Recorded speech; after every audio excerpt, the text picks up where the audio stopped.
I'm Jessica Krauser, and I'm here with Brian Baker. Hello, Jessica. Hi, Brian, and our always special guest, Melissa Carlson. Special. Hello. From PDNextSteps. It's always great to have you on. Thank you. I'm glad to be here. No. Again. But today we're talking, what do you think we're going to talk about? Movies, latest food trends. Well, we did yoga last time, so it will not be yoga. It's probably, if Melissa's here, it's probably moving, probably squats. I was trying to be funny. You didn't pick up on that at all. Today we're talking about strength. Excuse me. Strength. Get the strength out. Strength training and why it is so important. Yes. So, Melissa, I was kind of hoping you would give us a few things, and I know you already have your little setup over here, I'm sure, but give us 3 reasons why strength training for Parkinson's patients is critical. Well, and as you guys would know, because I don't have Parkinson's, but it's common for people with Parkinson's to feel weak in your legs, your extremities. You know, if I've heard it once, I've heard it a million times. I feel like there's concrete in my legs. My feet feel like there's cement blocks. So that strength training helps build those muscles so you don't have that constant feeling of lead in your legs or arms, extremities. It also helps with muscle and bone mass. So stronger muscles equals stronger bones. People with Parkinson's, unfortunately have a higher risk of falling. So if you have stronger muscles, then you will be able to withstand a fall. You won't, hopefully, if we're not going to fall, but in the event that we do, you will be able to withstand that a little bit better than someone that doesn't strength train. And I guess the third one, which is a little bit of tough love, is, people think that strength training is dangerous, but it's actually more dangerous not, to be weak. It's actually way more dangerous to be weak than it is to strength train. So what is considered strength training? Strength training is adding any sort of resistance to a workout. So it could be, if you're just starting out, it could be using your own body weight because you have a lot of ability to use what you already have. It can be using dumbbells. It can be using resistance bands. If you have the knowledge, it can be going to the gym and using machines. So it's really just adding some sort of resistance to a workout. And what is recommended for people with Parkinson's is all major muscle groups. So obviously we know squats are really, really beneficial. Great. They're like, what did we say? Squats. What did we say, Baker? No, squats. Squats are what? Game changers. Yes. I'm sorry. I didn't quite hear that. Game changers. Okay, cool. Yes. I don't agree. And we do, that's the lower body. We do a lot of upper body. Push-ups are super important.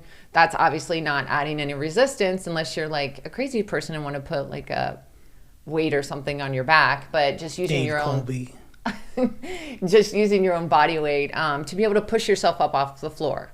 So, that's really beneficial. Okay, so what if somebody's out there saying, I don't belong to a gym? Mm-hmm. What can they do? Can they still do it? They certainly can. There's you can find anything on the internet, but obviously if someone's never done any strength training, it's really important to either consult a fitness professional. Mm-hmm. You can go online, like I said, YouTube has a ton of videos, but thinking about normal daily functional exercises. So we have to bend down a lot. We get up off the toilet, we get out of the car, you're using your legs, right? So you want to use your leg muscles. You're getting stuff out of the dishwasher. You're reaching up high, grabbing something heavy from a cabinet. You want to use your upper body. So again, you want to start small. You lay the foundation and then you build upon it. So you don't want to go and pick up, if you've never strength trained before, you don't want to go and pick up a 10-pound weight because you're going to get hurt. Chances are you're not going to continue doing anything because you're going to say, well, it hurts. One of my favorites is putting your pants on. Every time we're doing the exercise, when she's like, all right, let's put our pants on, I'm like, everybody put on your pants. Who didn't put their pants on today? Yes. See, that can be considered strength or cardio. Mm-hmm. If you put weights in your hands, you're pulling up really heavy pants.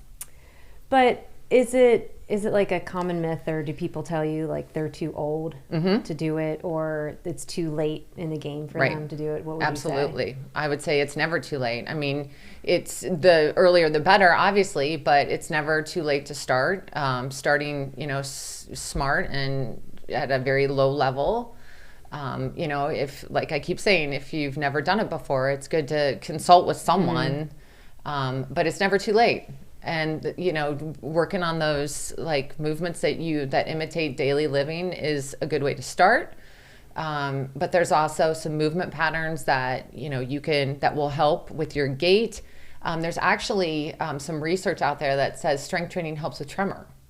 And what people have told me in classes after a really hard strength workout, that their tremor, they're like, why am I shaking more? So the theory is, and again, there is research out there. I don't have anything right in front of me, but the theory is if doing that is a stressor on your body. It's a stressor, your nervous system, your central nervous system, all of it's like activated, right? So the theory is after you strength train, your tremors, it's a stressor, and then later in the day it gets better. So it's not a cure. No, don't get me wrong. True. That's true. I've had that happen. Like I don't have that bad of a tremor, but sometimes when we do strength training, I'll notice a tremor, and then, like I said, later on in the afternoon, it's more relaxed. I guess I never thought about what it's like later on. I'll recognize it at the time that I'm going through it, and I should take notice to how it feels the rest of the day. You should. I know. That's why I said it. But also it's really important, one of the biggest things to work on is the postural muscles. So as we all sit up straight. We both sit there like. I did the same thing. And now I'm sitting up straight. My shoulders are back. So we know we have the typical Parkinson's person that's like hunched over and stuff. And that's that rounding shoulders. You can really overcompensate that or adjust it by strengthening your upper back muscles. So that's why we do a lot of pulling. Even push-ups help with those back muscles, those posture muscles. So now you look much taller. Yes, you do. I'm going to do this from now on. So what else do you have to share as it relates to strength training? What do you want people to know? Well, I mean, one, it's never too late. You're never too old. Start small. The Parkinson's Foundation just last year released new guidelines that specifically state strength training 2 to 3 non-consecutive days for at least 30 minutes for major muscle groups. So it says major muscle groups of upper and lower extremities using weight machines, resistance bands, light or moderate handheld weights or body weight. Where's that from again? This is the Parkinson's Foundation. Okay. And that's good. And Brian and I actually talked about having an episode on stuff like that in general, of what are all the free resources that are out there, because there are a ton. Yes, we talk about the gym all the time. It might not be in the cards for some people, either financially or location or whatever it may be. But there are ways that you can help yourself. It's just knowing where to find all of those resources. Right. But again, I wouldn't tell someone that with Parkinson's, or really anyone, just go pick up a set of dumbbells and start squatting or whatever. No, you have to be smart about it.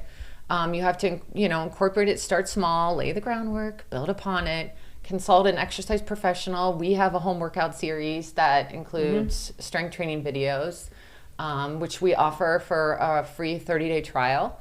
So if you are one that is living somewhere further out and doesn't have access to a community-based program, check out our website, www.pdnextsteps.com. There is a home workout series. And you have a lot. How? Yeah, we have well over 50. But you have a free 30-day trial. And it's open to anyone. I have people that are just have parents that are older and want them to do something. So, and you can pick and choose. There's quickies that are under 20 minutes. There's strength training ones. There's cardio. There's balance. That's a resource that you can that anyone can check out.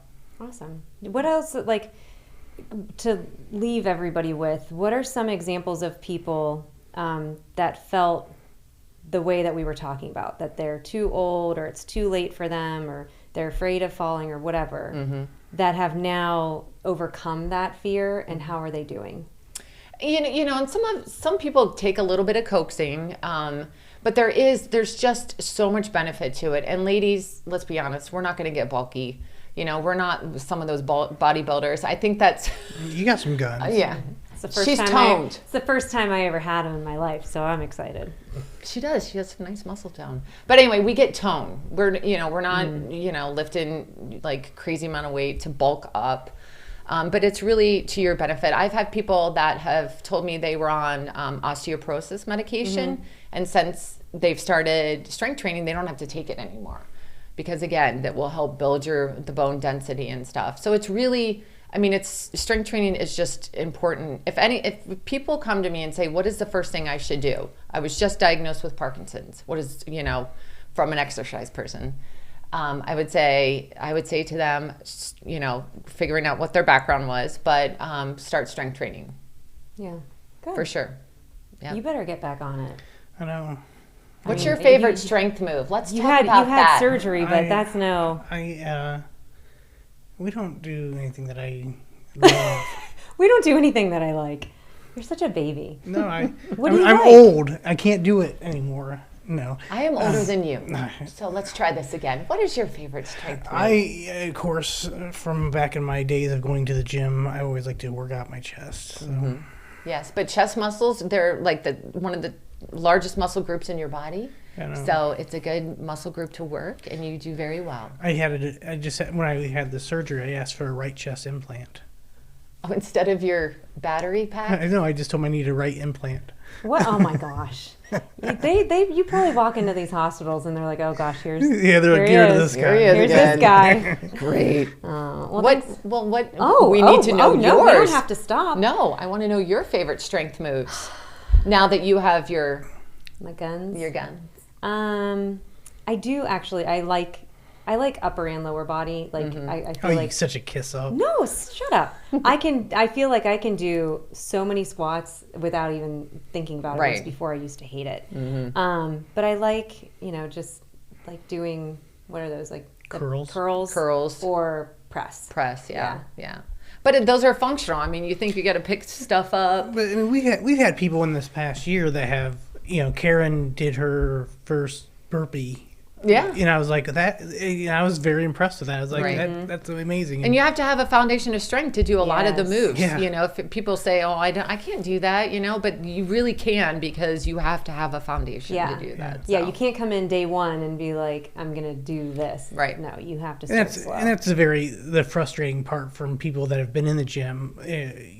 Most of their lives, it's coming here. You think you're like, I used to be able to do this. I used to be able to do that, and it's like, I come here and now I'm working out with what I used to warm up with. So.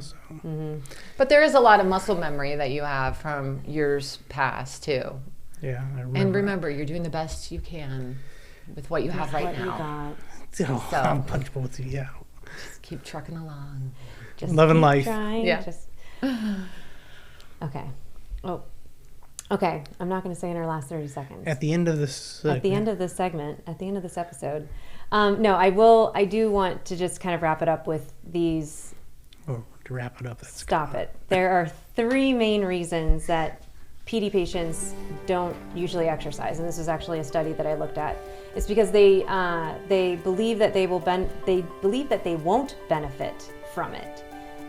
They are afraid of falling, or it's too expensive. But hopefully with today's topic with Melissa, you can understand that it will benefit you in the long run. And you can get started anytime, like today. If you're afraid of falling, exercise in a seated position or by holding onto a chair if you prefer to stand. And if you think it's too expensive, think again. As we heard, a lot of strength training can be done with body weight alone, and you can find plenty of exercises online, including PDNextSteps at Homework Series. So there you have it. Always make sure you consult your doctor, but there's no more excuses. So until next time, thanks for tuning in.